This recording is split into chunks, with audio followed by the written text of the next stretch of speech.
ایک بار مکہ میں کشتی کے مقابلے ہو رہے تھے۔ حضرت عمر فاروق رضی اللہ تعالیٰ عنہ حضرت خالد بن ولید رضی اللہ تعالیٰ عنہ کے مقابل تھے۔ دونوں ایک دوسرے کو پچھاڑنے کی بھرپور کوشش کر رہے تھے۔ مقابلہ کافی دیر تک جاری رہا اور فیصلہ نہیں ہو رہا تھا۔ اچانک بسم اللہ الرحمن الرحیم، خالد بن ولید، ایک ایسا نام جو عرب کے ریت کے ذروں سے گونجتا تھا، وہ شخص جس کی تلوار نے باطل کے ایوان ہلا دیے، لیکن کبھی وہ بھی وہی خالد تھا جو اسلام کا سخت ترین دشمن تھا، جس کی تلوار مکہ کی گلیوں میں محمد صلی اللہ علیہ وسلم کے ماننے والوں کے خون سے پیاس بجھانے کو بے تاب رہتی تھی۔ خالد بن ولید قریش کے اس معزز خاندان سے تعلق رکھتے تھے جنہیں مکہ میں عزت و جاہ حاصل تھی۔ ان کے والد ولید بن مغیرہ عرب کے بڑے سرداروں میں سے تھے۔ خالد رضی اللہ تعالیٰ عنہ بچپن ہی سے بہادری، جنگی فنون اور قیادت کے ہنر میں مشہور تھے۔ ان کا قد و قامت بلند، چہرہ پرعب اور طبیعت میں خود اعتمادی کوٹ کوٹ کر بھری ہوئی تھی، مگر وہ ایمان سے ابھی بہت دور تھے۔ جب نبی کریم صلی اللہ علیہ وسلم نے مکہ میں توحید کا پیغام بلند کیا تو خالد بن ولید ان سرداروں میں شامل تھے جنہوں نے اس پیغام کو اپنی عزت کے خلاف سمجھا۔ انہوں نے مسلمانوں کے خلاف کئی منصوبے بنائے اور غزوہ احد میں مسلمانوں کو جو نقصان پہنچا اس میں خالد بن ولید رضی اللہ تعالیٰ عنہ کی چالاکی اور جنگی حکمت عملی کا بڑا کردار تھا۔ وہ دن تھا جب اسلام کے دشمن انہیں سیف قریش کہنے لگے، لیکن اللہ کی تقدیر کچھ اور تھی۔ ایک دن وہی خالد جو اسلام کا دشمن تھا، اللہ کے دین کا سب سے بڑا محافظ بننے والا تھا۔ فتح مکہ کے قریب زمانے میں خالد بن ولید کا دل عجیب طرح سے بدلنے لگا۔ ان کی نیندیں اڑ گئیں۔ انہیں لگتا کہ یہ محمد صلی اللہ علیہ وسلم جو کہہ رہے ہیں وہ جھوٹ نہیں ہو سکتا۔ انہوں نے اپنے دل سے پوچھا، اگر یہ حق نہیں تو پھر کون سا دین حق ہے؟ ایک رات جب مکہ کے خاموش فضاؤں میں صرف ہوا کے جھونکے تھے، خالد نے اپنی تلوار کو دیکھا، وہ تلوار جو اسلام کے خلاف بے شمار بار نیام سے نکلی تھی، اور خود سے کہا، کیا یہی تلوار اب باطل کے لیے اٹھتی رہے گی، یا وقت آ گیا ہے کہ یہ اللہ کے رسول صلی اللہ علیہ وسلم کے لیے نیام سے نکلے؟ کچھ دن بعد وہ مدینہ کی طرف نکل پڑے۔ راستے میں ان کے دل میں خوف بھی تھا اور سکون بھی۔ جب مدینہ پہنچے تو سیدھے مسجد نبوی میں داخل ہوئے۔ نبی کریم صلی اللہ علیہ وسلم نے انہیں دیکھا، چہرے پر مسکراہٹ تھی۔ خالد لرزتے ہوئے آگے بڑھے اور عرض کیا، یا رسول اللہ صلی اللہ علیہ وسلم، میں گواہی دیتا ہوں کہ اللہ کے سوا کوئی معبود نہیں اور آپ اللہ کے سچے رسول ہیں۔ نبی صلی اللہ علیہ وسلم نے فرمایا، خالد، تم نے اسلام میں تاخیر کی مگر اللہ نے تمہیں ہدایت دے دی، گزشتہ گناہ مٹا دیے گئے۔ یہ الفاظ خالد کے دل پر ایسے اترے جیسے جلتے صحرا میں ٹھنڈی بارش، اور یوں دشمن اسلام سیف اللہ بن گیا، اللہ کی تلوار۔ قبول اسلام کے بعد خالد نے اپنی پوری زندگی اسلام کے لیے وقف کر دی۔ اس تلوار سے جو کبھی مسلمانوں کے خلاف چمکتی تھی، اب کفار کے قلعے گرتے تھے۔ جنگ موتا میں جب مسلمانوں کے تینوں سالار شہید ہو گئے تو لشکر نے خالد کو کمان سونپی۔ انہوں نے اپنی عسکری ذہانت سے جنگ کا نقشہ بدل دیا۔ اس دن نبی صلی اللہ علیہ وسلم نے فرمایا، خالد اللہ کی تلواروں میں سے ایک تلوار ہے جسے اللہ نے کفار پر نازل کیا ہے، اور وہ دن تاریخ میں یوم الصوف کہلایا، وہ دن جب اسلام نے پہلی بار خالد کی تلوار کی کاٹ دیکھی۔ لیکن ناظرین، یہ تو صرف آغاز تھا۔ آگے وہ وقت آنے والا ہے جب خالد بن ولید کی تلوار شام و عراق کے میدانوں میں گرجے گی اور پوری دنیا سیف اللہ کے نام سے لرزے گی۔ کیا آپ جانتے ہیں کہ وہ ایک ایسی جنگ بھی لڑے جہاں ہزاروں لشکروں کے درمیان خالد کے سامنے صرف چند سو مجاہد تھے، اور پھر بھی انہوں نے ایسا معرکہ مارا کہ دشمنوں کے دل دہل گئے۔ جنگ موتا کے میدان سے جب خالد بن ولید واپس لوٹے تو ان کے چہرے پر تھکن نہیں بلکہ عزم کی روشنی تھی۔ مسلمانوں نے دیکھا کہ اللہ کے نبی صلی اللہ علیہ وسلم نے خود انہیں سیف اللہ کہا ہے، یعنی اللہ کی تلوار۔ اب خالد کا وجود صرف ایک انسان نہیں رہا تھا بلکہ اسلام کی طاقت بن چکا تھا۔ نبی صلی اللہ علیہ وسلم کے وصال کے بعد جب عرب میں ارتداد کی لہریں اٹھیں، بہت سے قبائل اسلام سے پھرنے لگے۔ ایسے وقت میں ابو بکر صدیق رضی اللہ تعالیٰ عنہ نے خالد کو حکم دیا کہ وہ ان باغی قبائل کا مقابلہ کریں۔ خالد کا پہلا بڑا امتحان جنگ یمامہ تھی، جہاں مسلیمہ کذاب نامی جھوٹے نبی نے ایک عظیم لشکر جمع کر رکھا تھا۔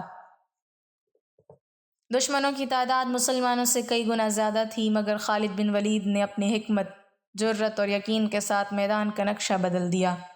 تلواروں کی جھنکار، نیزوں کی چمک اور اللہ اکبر کی گونج میں خالد بن ولید آگے بڑھے۔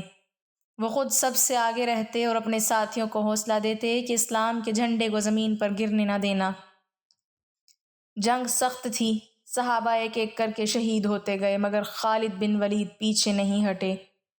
انہوں نے دشمن کے قلب پر ایسا وار کیا کہ مسلمہ کے لشکر میں کھلبلی مچ گئی۔ آخرکار خالد بن ولید نے وہ دروازہ توڑ دیا جہاں مسلمہ چھپا ہوا تھا۔ مسلمان اندر داخل ہوئے اور اس فتنے کا خاتمہ ہو گیا۔ یوں خالد بن ولید نے اسلام کو ایک بڑے خطرے سے بچا لیا۔ جنگ یمامہ کے بعد ابو بکر صدیق رضی اللہ تعالیٰ عنہ نے حضرت خالد بن ولید کو عراق کی طرف بھیجا۔ وہاں ایرانی سلطنت کی فوجیں اسلام کے خلاف صفِ آرا تھیں۔ یہ وہ وقت تھا جب مسلمانوں کے پاس تعداد کم، وسائل محدود، مگر ایمان بے مثال تھا۔ خالد بن ولید نے اپنے چھوٹے لشکر کے ساتھ عراق کے کئی شہر فتح کیے۔ الیس، انبار اور ہیرا کی فتوحات نے دشمنوں کو حیران کر دیا۔ ایرانی سپہ سالار حیران تھے کہ یہ چھوٹا سا لشکر اتنی بڑی فوجوں کو کیسے شکست دے رہا ہے۔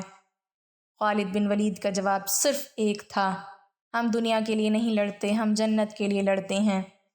ایک دن جب ایک ایرانی سپہ سالار نے کہا تمہارا لشکر تو ہم سے بہت کم ہے، تو خالد بن ولید نے مسکرا کر کہا ہم کم ضرور ہیں، مگر ہمارے دلوں میں ایمان ہے جو تمہارے ہزاروں سپاہیوں سے بھاری ہے۔ پھر خالد بن ولید نے شام کی طرف پیش قدمی شروع کی۔ وہاں رومی سلطنت کا خوفناک لشکر موجود تھا۔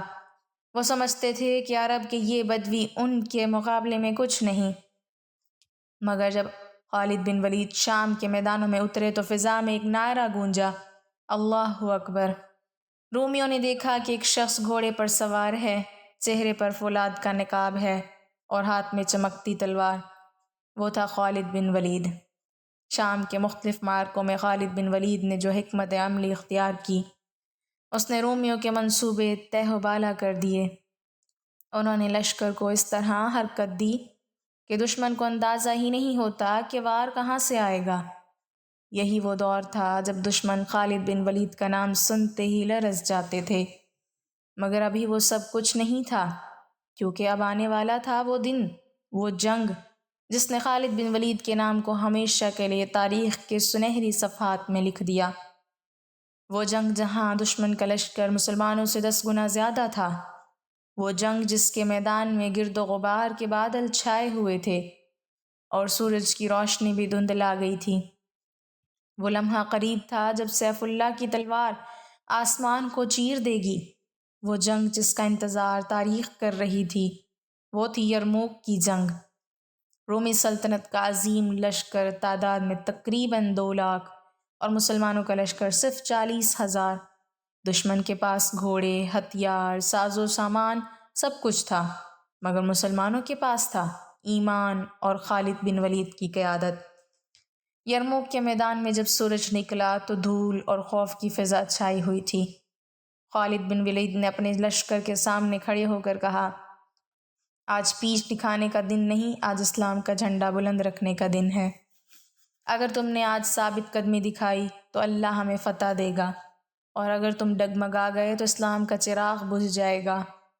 یہ سن کر مجاہدین کے چہروں پر عزم کی روشنی آ گئی۔ جنگ شروع ہوئی تو زمین لرز اٹھی۔ دشمن کے حملے طوفان کی طرح تھے، مگر خالد بن ولید نے اپنی چالوں سے انہیں گھیرا۔ کبھی دائیں بازو پر حملہ، کبھی بائیں، کبھی اچانک قلب لشکر پر۔ ہر بار دشمن حیران رہ جاتا کہ یہ عرب سپہ سالار اتنی بڑی فوج کے مقابلے میں کیسے حکمت عملی بدل لیتا ہے۔ وہ دن تاریخ کا سب سے خون ریز دن تھا۔ مسلمانوں کے ہاتھوں تلواریں ٹوٹ گئیں تو وہ نیزوں سے لڑے، نیزے ٹوٹ گئے تو پتھروں سے۔ خالد بن ولید خود سب سے آگے تھے، ان کے جسم پر زخموں کے نشانات تھے، مگر آنکھوں میں عزم کی چمک تھی۔ جب غروب آفتاب ہوا تو رومی لشکر ٹوٹ چکا تھا، زمین لاشوں سے بھر گئی، لیکن اسلام سرخرو ہو گیا۔ یرموک کی فتح کے بعد دنیا نے مان لیا کہ سیف اللہ ناقابل شکست ہے۔ اس کے بعد خالد بن ولید نے شام، حمص اور دمشق تک فتوحات کا سلسلہ جاری رکھا۔ جہاں بھی وہ گئے لوگوں نے اسلام کی روشنی قبول کی، مگر پھر ایک دن وہ وقت آیا جب میدان جنگ کا فاتح بستر بیماری پر تھا۔ خالد بن ولید مدینہ میں نہیں بلکہ شام کے ایک گوشے میں خاموش بیٹھے تھے۔ ان کے پاس نہ کوئی تلوار، نہ گھوڑا۔ وہ وہی شخص تھا جس کے جسم پر 100 سے زیادہ زخم تھے، مگر کبھی کسی جنگ میں شکست نہیں کمائی۔ انہوں نے آسمان کی طرف دیکھا اور کہا، میں نے ہر جنگ میں شہادت مانگی، مگر اللہ نے مجھے تلوار کے وار سے نہیں بستر پر موت دی۔ ان کی آنکھوں سے آنسو بہنے لگے، پھر مسکرا کر کہا، اللہ کی قسم، میرا جسم زخموں سے چھلنی ہے، مگر آج بھی میں چاہتا ہوں کہ کوئی جنگ ہو اور میں دوبارہ سیف اللہ بن کر اٹھوں۔ ان کے دوستوں نے پوچھا، اے خالد، تم افسردہ کیوں ہوتے ہو؟ تم نے اسلام کو فتح دی، تم نے دشمنوں کو جھکایا۔ خالد بن ولید نے آہستہ سے کہا، میں افسردہ نہیں، بس افسوس ہے کہ شہادت کی موت نہ ملی، مگر خوشی ہے کہ اسلام سرخرو ہوا۔ اور پھر سیف اللہ کی آنکھیں ہمیشہ کے لیے بند ہو گئیں۔ زمین خاموش تھی لیکن آسمان گونج رہا تھا۔ ایک فرشتہ کہہ رہا تھا، یہ ہے وہ تلوار جسے اللہ نے اپنے دین کے لیے چمکایا۔ یوں خالد بن ولید کا نام قیامت تک کے لیے زندہ ہو گیا۔ دمشق کی فضا میں ایک عجیب سی خاموشی تھی۔ لوگ جان چکے تھے کہ اسلام کی تلوار خالد بن ولید اپنے آخری لمحوں میں ہیں۔ گھر کے دروازے کے باہر مجاہدین، بچے، عورتیں سب رو رہے تھے۔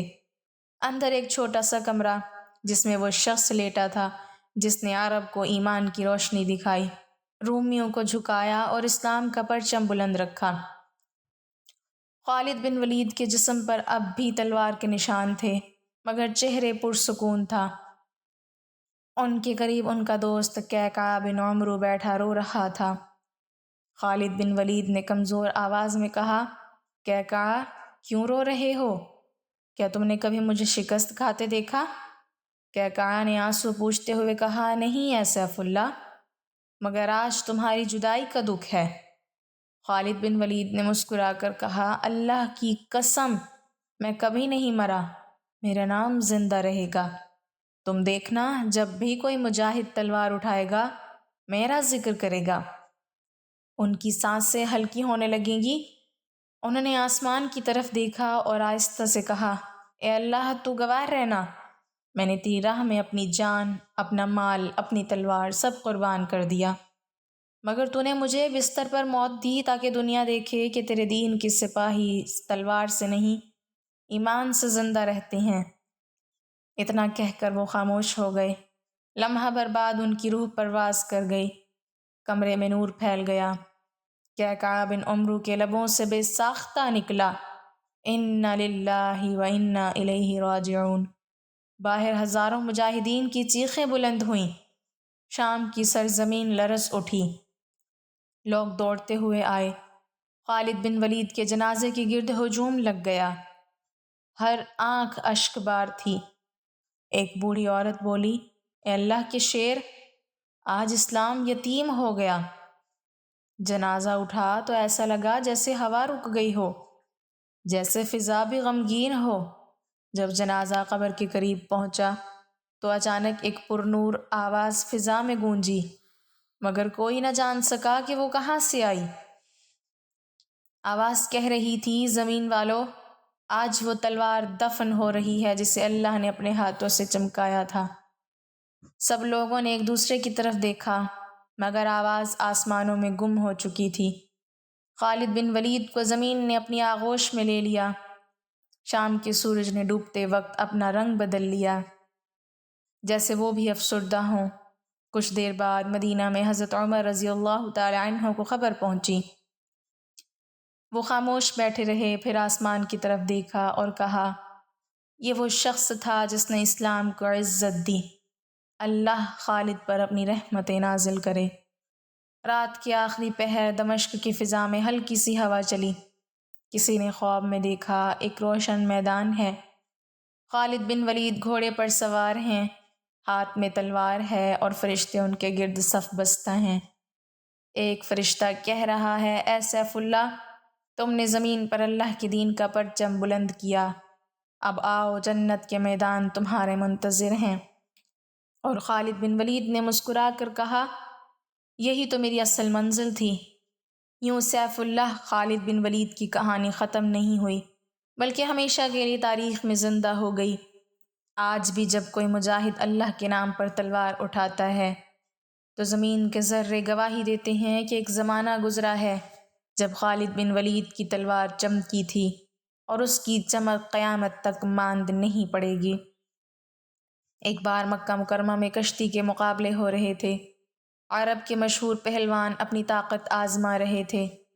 مجمع میں صحابہ اکرام رضی اللہ عنہم بھی موجود تھے، اور سب کی نظریں دو عظیم مجاہدوں پر مرکوز تھیں۔